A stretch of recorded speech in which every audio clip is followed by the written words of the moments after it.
Boop, boop, boop. Welcome back. We are doing yet another episode of the Record Shepherd. Another exciting episode. Exciting at that late night during the weekday. But we are dedicated to giving you musical knowledge and guiding your musical journeys as your shepherds. Absolutely. This is how we become great. It's having the discipline to get down here and cook up another episode, even when we'd rather be outside enjoying the good weather. Yeah, well, speaking of that, how was your Memorial Day? Amazing. Really good. Yeah, I was away I was up in Toronto, visiting friends and family up there, and just checking out Toronto. I've only ever been there once previously, and it was literally in and out, like half a day up the CN Tower, and don't really remember much about it other than that. So good to spend some time there, and the weather was fantastic. Really? It was just like I think it was probably great up and down the East Coast, wasn't it? And you see everyone out, the restaurants are busy, they've got their windows open, people sitting out in the streets. It's just like a good time to be outside and enjoying the start of the summer. Yeah, I mean, a couple of years ago there was that whole talk of New York is dead and all that, but I don't really feel it living here. Certainly maybe numbers wise there's a debate there, but no, I feel like New Yorkers know how to make something out of nothing and have a good time during the summer at least. Yeah. How was your weekend? You hit the beach, did you? I hit the beach. I was in Long Beach, and the day before that, I was chefing it up. I got a backyard. I was grilling. I was trying out different things, smoked chips, flavored charcoals, like all of these things. Oh yeah. Maple. I've got maple syrup in the brain after coming back from Toronto. Didn't actually try any, but I should have. Yeah, that's all I can think about. That's weird because I was maybe 24 years old when I realized I had never actually tried maple syrup in my life. It was all high fructose corn syrup. Yeah. Oh, right. Yeah, like yeah. 0% of that is maple syrup. Yeah. Like the regular, just, store brand. Yeah. Whatever. Yeah, it's crap. Yeah. The first time I tried maple syrup, I couldn't really taste anything because I was so used to the sugar from the high fructose. So it was just like I was numb. Right. Yeah. Right. Well, when you just talked about the different chips, it's like they use maple smoked things, don't they? So that's what reminded me of it. Now I'm just thinking of pancakes. Yeah. Well, that's for our next podcast, our other podcast, the dad cooking lessons podcast. But I can get into that. Yeah. Today we're going to talk about music, though. Again. And it seems like we've covered a lot of topics in the past few weeks. The AI thing seems to be dominant in the music conversation. It's scaring a lot of folks, particularly when it comes to valuing recorded music and what that looks like for the future. Yeah, no, it's going to be an ongoing thing. AI was certainly, I feel like we probably said this at the time. 2021 was the year of the NFT, right? And but with the subsiding of the markets and certainly the crypto market, that's sort of disappeared for the meantime. Will it be back? We shall see. I suspect it will be, but for now, it's sort of gone away. AI, I can't imagine that's going to be going away anytime soon, and that's just going to be something that we continue to learn more about, and as more advances happen and more use cases occur and come to the forefront, we'll be talking about them, but not today. No, we spend a lot of time talking about the recorded side of the music industry, the publishing side, and today we're going to offer something a bit different, something we don't touch on as much but is very important, which is the live entertainment aspect of the music industry and touring and shows and all that good stuff, and some recent things that have been affecting specifically ticket sales within the music industry. Yeah, that's it. There was news. I mean, we didn't. I think that we touched upon the Taylor Swift fiasco at the time when it was happening. I can't remember if we mentioned it or not, but obviously we were aware of what was happening and all the fans out there that couldn't get their hands on tickets, and it sparked our curiosity this week because there was news that there's a Boss and Swift Act proposed in Congress, Right.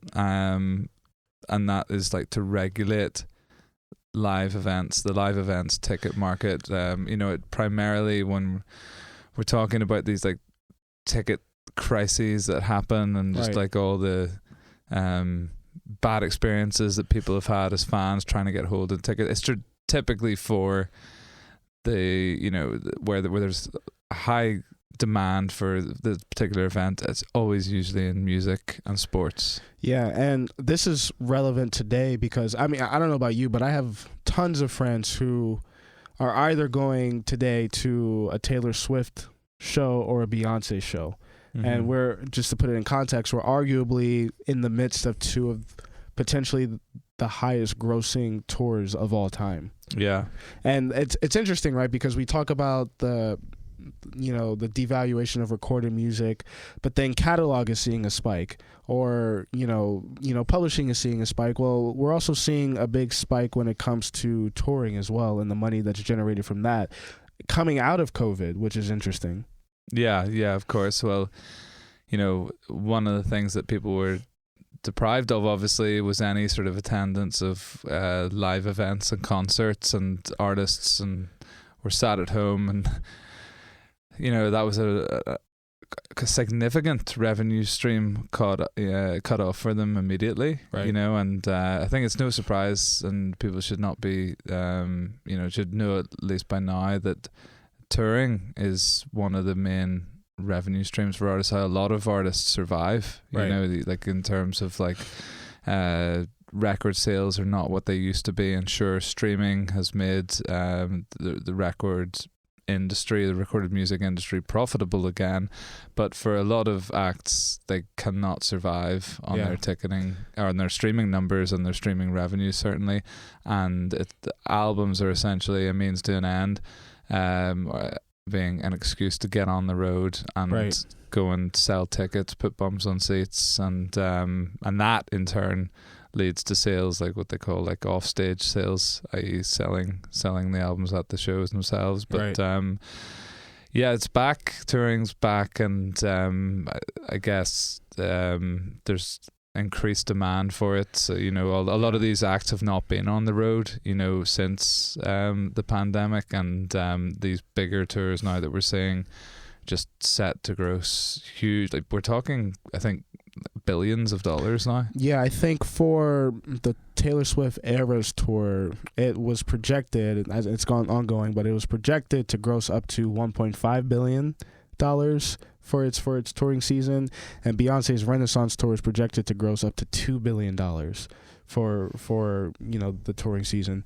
And you got to keep in mind too, like, obviously, when we say that, $2 billion is not going to Beyonce, right? And that's another thing you have to consider when artists take breaks on tours, is the industry that's eating from those tours, whether it be like the sound engineers, the people filling out the production writers, the dancers, the promoters, the managers, and even the security folks that are working at the venues, right? If there are no shows, then they don't have anything to work. So, these tours are very important, not just for the artists that you may like, but for an industry of people. Yeah, it's an ecosystem. You're right. We do spend a lot of time talking about the recorded music industry and the music publishing industry, but the third sector is obviously the live sector, and it supports a lot of jobs. Yeah, arguably, I don't have the numbers, but arguably probably more jobs than the recorded music industry. Oh, I'd say definitely. Yeah. Definitely, yeah. When you go through it like that. And then, maybe one day we can talk about what touring contracts look like, because I think that would be a really cool tool for our listeners, like just in terms of what is a production writer, what is a guarantee versus a % of gross revenue from ticket sales, and all of those types of things, and maybe things you want to look at when you're going on tour for the first time, getting a booking agent. So stay tuned. Stay tuned. Yeah. We're talking about the darker side of the touring industry, which is ticket scalping and bots. Boo. Jesus. I mean, I don't, when we're sort of like prepping this episode and going through at pre-production, all the sort of ins and outs and where we're at. But, I just have to say on a personal level, and I think this will resonate with a lot of our listeners, just ticket prices and the secondary ticket market and how difficult it can be to get a ticket in this day and age. The whole thing's a scandal. Right. It's an absolute joke, and that's me speaking not in my professional capacity, just as a fan and, someone who wants to get to shows and, happy to attend and support. And of course you want to get there, but in this day and age, it's just increasingly difficult to get a ticket at a reasonable price. It's almost become a luxury item at this point, akin to like a plane ticket or a basketball or a football game, 100%. Where that used to not be the price point. The point of music is that it's accessible to everybody, and obviously tickets are going to be expensive depending on when you buy them, where you buy them, where you're standing in the stadium. But in general, the average person should be able to afford a concert ticket, where that is no longer the case. It's no longer the case, and that's one of the big concerns, let's say, or the criticisms of the secondary ticket market and the unfair practices that are used in it. It's essentially just exacerbates the like wealth gap in society. That basically, you're right, it has become a luxury item, a lot of these tickets, and it just for reasons that we'll get into, just means that regular fans often are just priced out of the market, and people with deeper pockets are the ones that end up going to these things, so.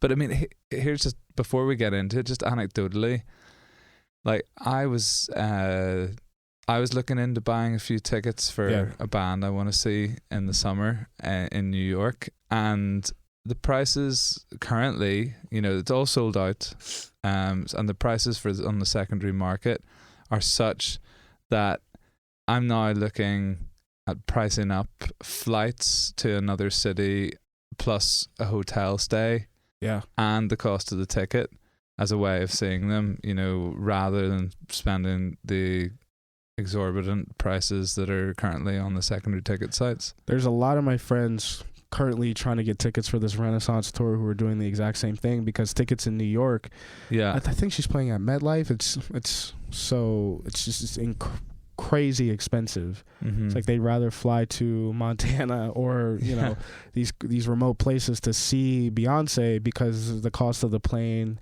and the hotel and the ticket that they could get there is less than the cost of the ticket just staying in the metropolitan area, which is crazy.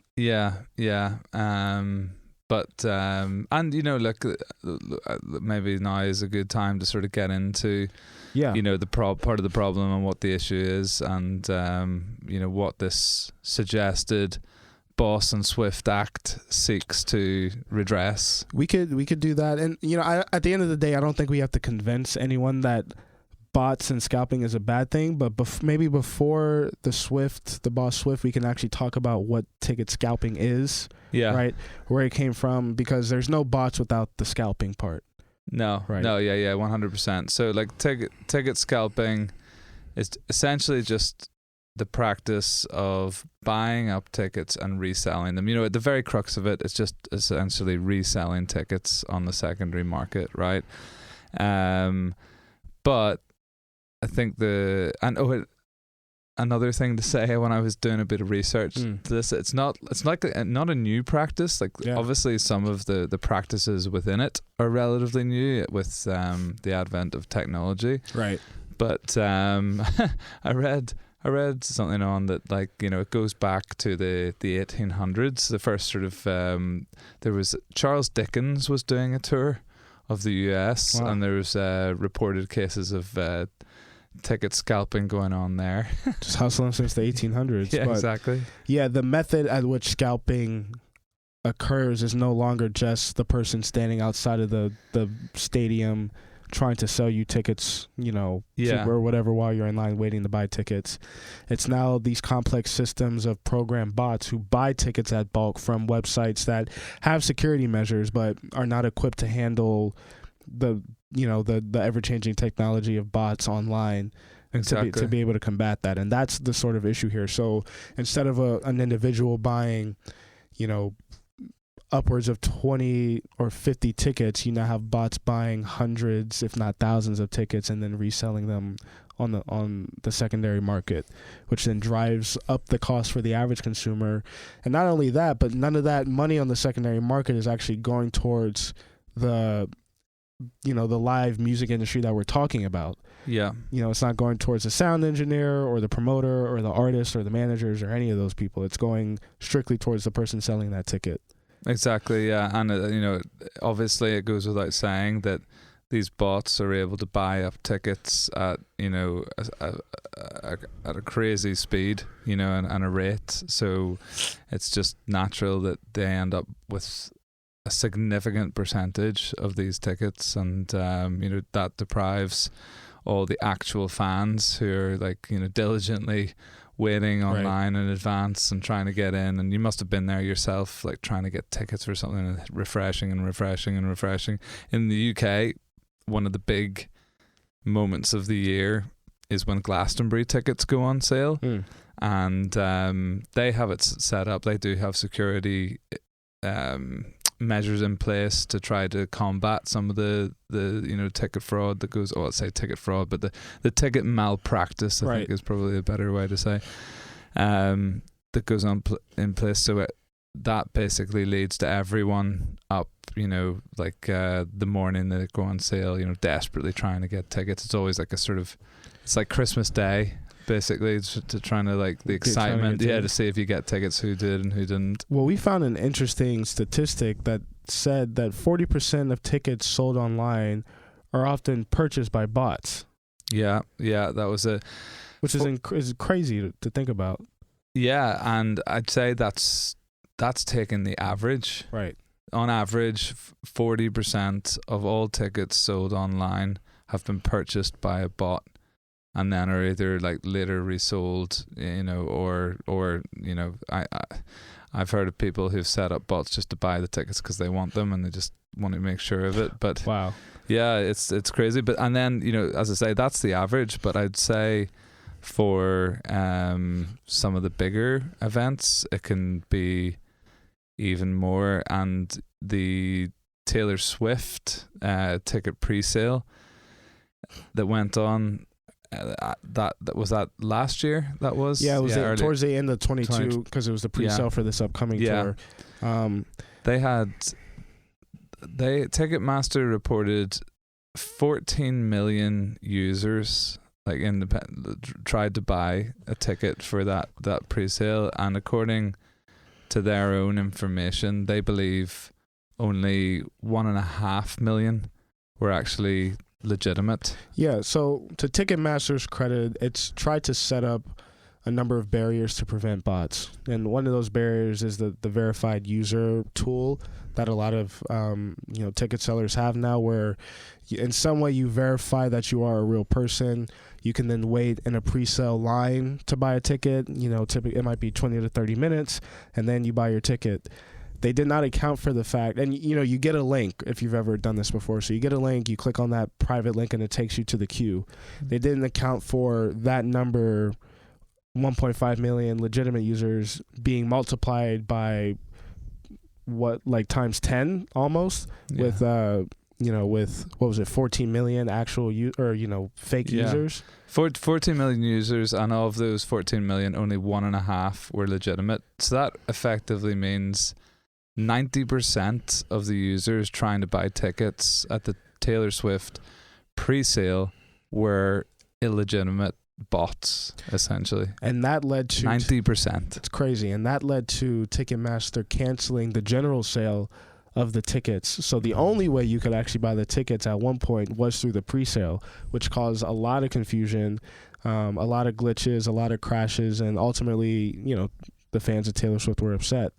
And despite all of this, there still is no federal law that's actually banned ticket scalping or bots in the United States. Yeah, in the United States, I believe most of the laws that govern ticket reselling are dealt with at a state law level. Right. There are 16 states in which I believe that the ticket reselling is illegal, and then there are some others of which basically you have to be licensed. You require a special license to be a reseller. Right. And then there are a few others, I think 4 others, that deal with it at a sort of, they have different laws depending on which municipality that it's going on in. So it's a bit of a mess, I think, in the States. There's no federal law that sort of like gives a sort of confirms an approach that it should be. And I know in Europe and the UK, they've been a lot more strict about this type of thing. Interestingly, I think in the UK, the use of bots to purchase tickets has been illegal since 2018. Wow. And there is an argument. There's a sort of like, there is some sort of like a debate to be had here, and it comes down to where you sort of fit on the capitalism spectrum. And I guess the US is traditionally pretty far along that capitalism spectrum. So, it's just enterprise. Yeah. It's just enterprise at the end of the day. And if someone's able to buy tickets and under the laws of this country, once you've paid for it at the asking price, it's your property. And why shouldn't you be able to sell your property on in a free market for, whatever price you can get for it? That's one argument. It's not my argument. No, not at all. That's one side of it. And I guess like in the States is like very much they believe in free market economics, and that's the sort of you never really hear of third party ticketer lobbyist either. It's not like we can point to a large ticket bot industry that's influencing our legislators. I think it's maybe for the fact that you're saying. And also, you can make something illegal all you want to, but if you don't enforce it, then what good is it, right? Yeah, and you drive it underground, right. Of course. And there's a lot of people who say that, having some of these sites there, that offers some consumer protection, for refunds, etc. And if you don't, you just drive it underground, and fans will be even under even greater sort of like, in greater danger, let's say. That's probably not the right word, but you know what I mean? Like, then you're into counterfeit tickets, etc. And it could potentially make the situation even worse. Those are some of the counter arguments, but I think you don't need to be very close to the music industry. You just need to be a fan, just to have experienced it yourself and sort of realize that like something's broken. Yeah, this is not the complaint of like an artist who was slighted by the record label, who didn't get paid royalties they felt that they were owed. This isn't a songwriter. This is like general public, everyday consumer of music being directly affected by this. Yeah, exactly. And like, as I said, here in the States, there are laws, but they're at the state law level, which means there are sort of inconsistencies across the board. And, in some states, there are no laws against it necessarily. And even in those that do have laws where they are broken, I think there's not really much that's done to enforce the laws. It's considered a victimless crime. It's not like a crime of violence, and often you do have two willing parties on either side of the transaction. You've got the reseller, and then you've got the purchaser who has willingly parted with their money at that agreed price, whatever the selling price is or the resale price is. So in that regard, it's like, you can see how it would not get enforced, the laws against it, for those very reasons. But it's definitely an issue. Just sort of like taking like a a win check on it. You just sense that like there's something that needs to be done, and like this recent Taylor Swift pre-scandal, There was another problematic ticketing event though that happened recently too that I think probably fuels our legislators trying to change it, and that's the Bruce Springsteen one. Yes, yeah, that was for a different reason, wasn't it? There was like so the Taylor Swift one, as we know, that was where you had all these bots and users flood the Ticketmaster platform at the same time. The site was essentially overwhelmed and crashed, etc. And I believe actually the use, what did they say? It was like it surpassed the previous busiest time they'd had by a factor of 4. Yeah, like it absolutely. Taylor Swift fans are mad for. Yeah, one of the spokespersons for Ticketmaster said that it drove an unprecedented traffic on the site, resulting in 3.5 billion total systems requests, which was 4 times their previous peak. That's unbelievable. So like you can understand why there were problems, and she did warn them, and they thought they were equipped, right? And they had these, this verification process that they thought would limit, the amount of requests that they were dealing with at any one time, but apparently not, and they were subjected to these bot attacks that they were just not anticipating and were not prepared for. And that's the Taylor Swift issue. That's the Taylor Swift issue, and. I guess that's the more traditional ticket scalping problem of all these bots coming in, flooding the system, buying up the bulk of the tickets. As we said, like 90% of the users were bots, and then they sell them on the secondary market for hugely inflated prices, and fans can't attend. All these actual Taylor Swift fans are paying exorbitant prices, or they just can't afford it, and it goes to the people with the deepest pockets, sort of thing. So that's the first sort of example of a traditional issue with like ticket scalping. Right. The Bruce Springsteen issue, as you said, also from last year, that was, I believe, in relation to like Ticketmaster's own attempt.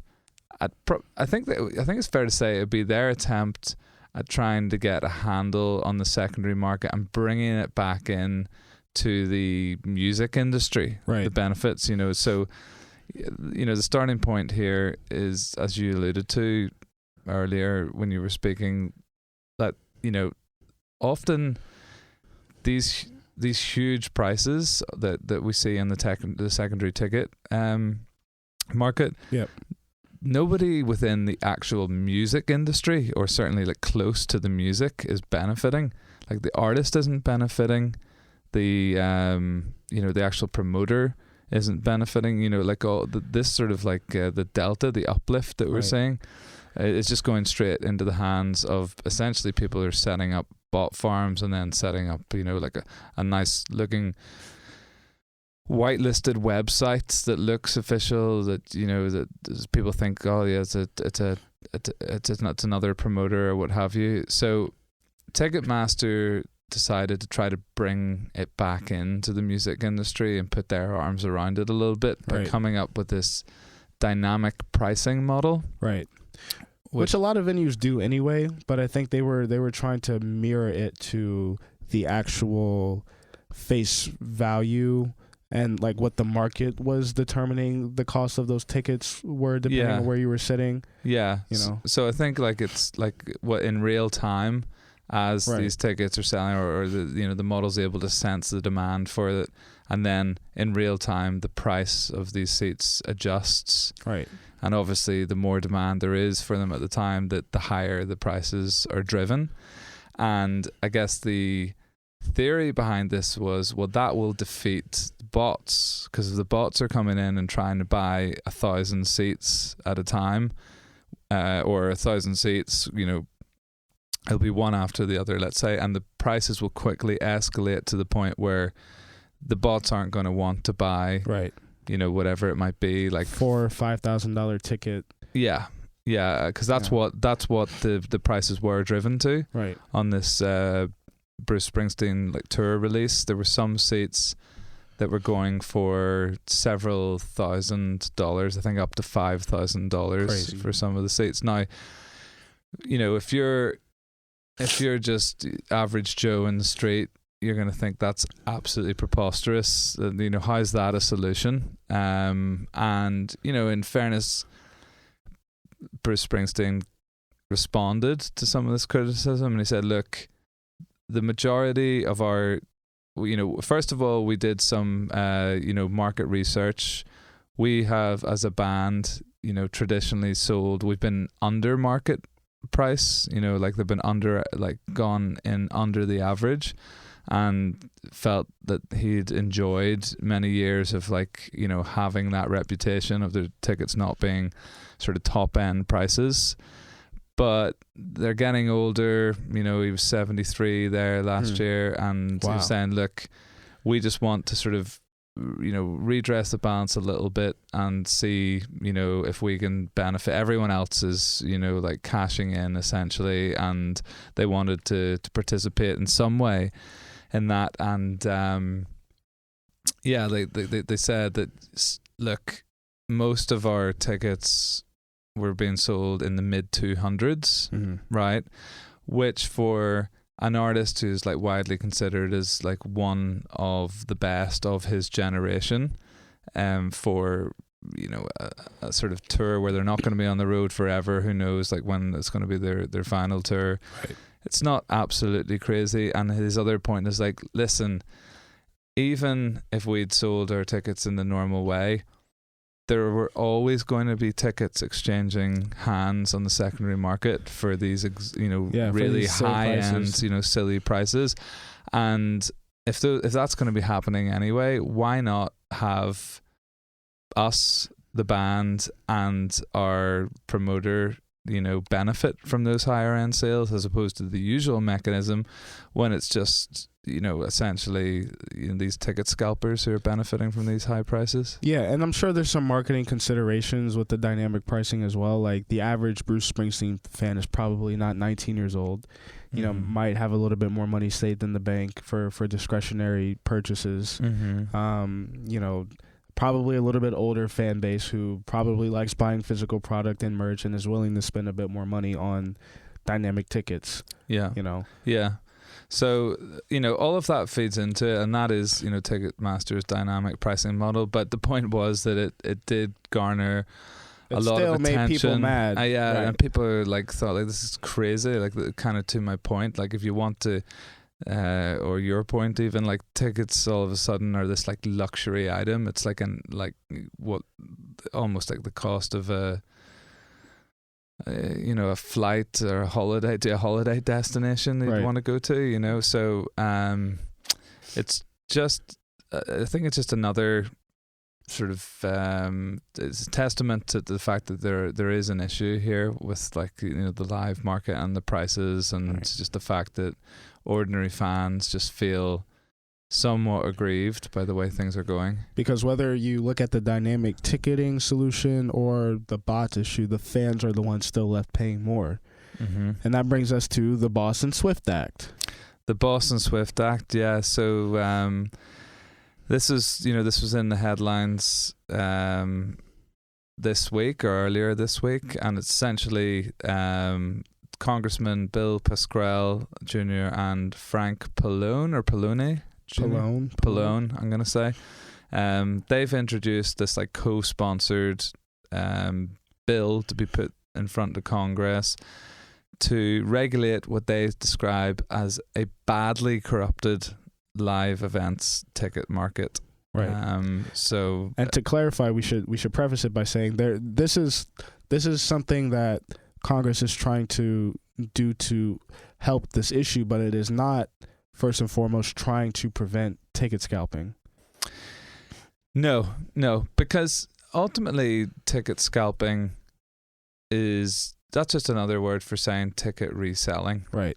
And as we discussed, you know, previously there, you know, if you believe in free market. Yeah, free, and just the law of property. If I've bought something, if it's like I'm looking at a guitar here in the studio.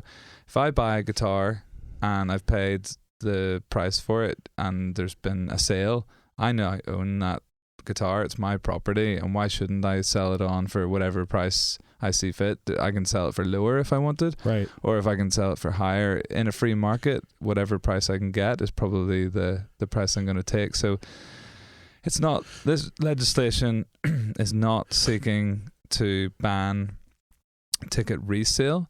However, and interestingly, I mean, I haven't actually yet read the bill. I've read the headline points. It doesn't even talk about banning the use of bots, you know, which, I mean, I was surprised. I thought that would be one of the first things I'd be reading about, because as we said, in other countries and other territories, they've done that. The UK has banned bots, and there's a lot of Europe that's banned bots. I believe in Australia, they've, you know, or in Germany, there's you can only resale the tickets at the face value price. You know, I love that. Right. By the way, I absolutely love that in terms of actually making sure fans get a good deal. I think that's a great idea, you know, personally. But that's not what the Boston Swift Act has you know, suggested. They're essentially talking about what I would describe as like transparency. Right. They want everything to be transparent. They want the price to be fully transparent, so as there's no hidden fees as you get, you know, you think you're buying the ticket at one price, and by the time you get to the end there's like another fee, and you don't even really know what these fees are for. Right. You can essentially double the ticket price from what you saw initially. And then you know, just more disclosure about who's actually selling the ticket. Is it anyone actually involved with the artist themselves, like the artist, the management team, the promoter, the venue, etc. And just a lot more. It just seems to be transparency and like which to me seems like more of a conviction on the actual company itself rather than trying to get rid of the bots.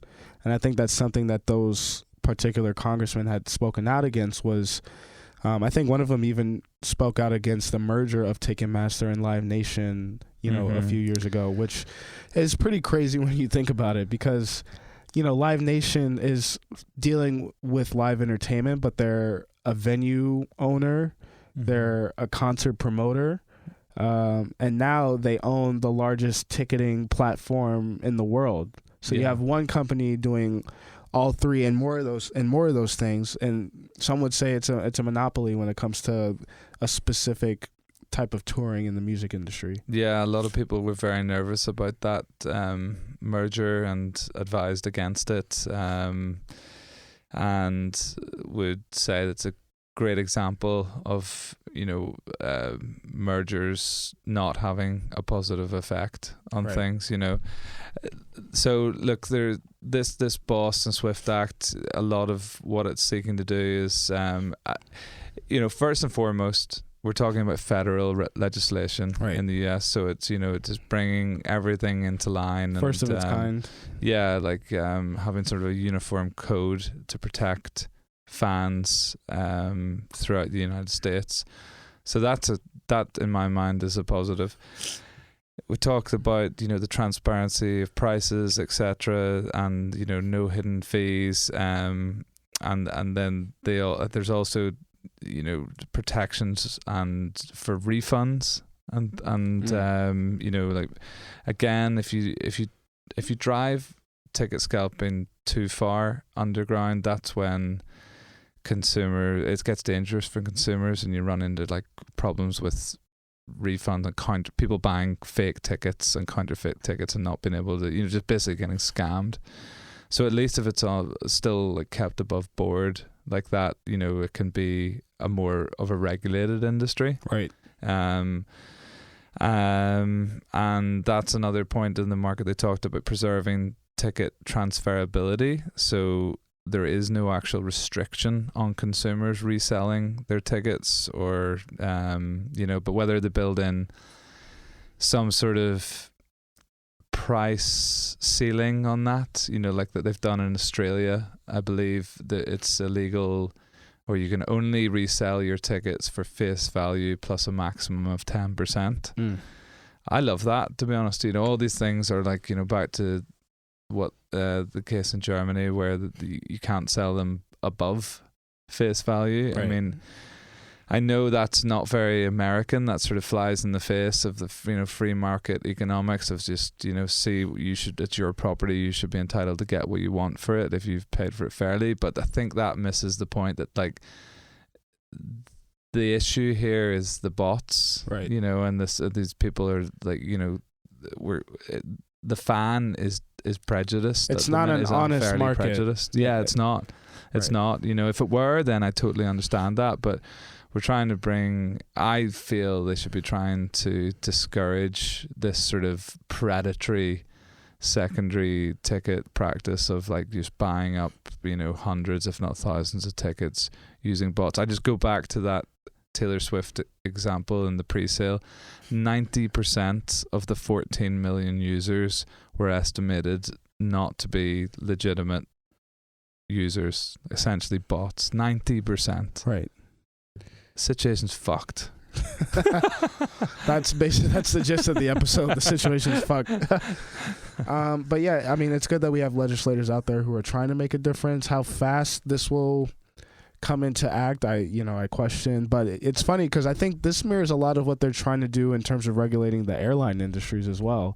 Like even as you were talking through it, I'm like, yeah, I've heard something where the president and others have talked about ticket pricing transparency when it comes to airlines and protecting your ticket and protecting you under cancellations and things like that. So it seems to be a big issue when it comes to just selling a ticket online in 2023. It's a big issue across the board in multiple industries.